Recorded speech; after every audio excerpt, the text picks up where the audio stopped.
似，我想先問咧，德字嗰個甲骨文咧，佢係有隻眼咧，我睇過網上。係。咁佢係其實咪意思即係眼啊？哦，係啊，眼嚟嘅。係嘛？即係要睇住。嗱，個四字啊嘛，其實係眼嚟嘅。嗯。所以我哋話個德係行為啊嘛。嗯。你行路，喂，係咪要睇路㗎？梗係要啦。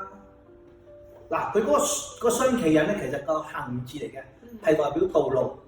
咁我哋行路要睇條路行，睇乜嘢？睇個目標啊嘛，就係正確嘅目標。人人都行路㗎啦，除咗睇紅綠燈之外，喂，你而家去邊度啊？我而家翻旺角。喂，你行錯路喎！你而家呢條路去元朗喎，你做乜你要行呢條路？我去唔到咯，永遠去唔到咯。我哋呢個路係乜嘢啊？我哋呢個路就係道德之路。你選擇咩咧？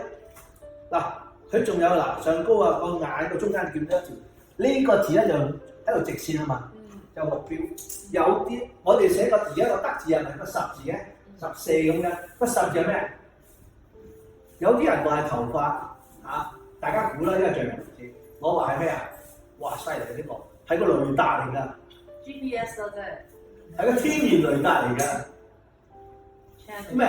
有個雷達先係正確目標啊嘛，係咪啊？呢個雷達係咩啊？人個腦咯，人腦係咪有電波啊？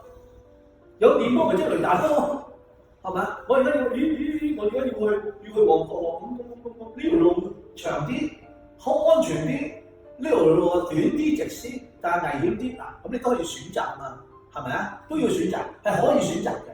人生嘅道路係可以選擇，德係可以多方面表達，但係你要隻眼嗱，佢用眼表示即係話你要諗清楚、睇清楚，唔要亂行嘅，行路唔係亂行嘅。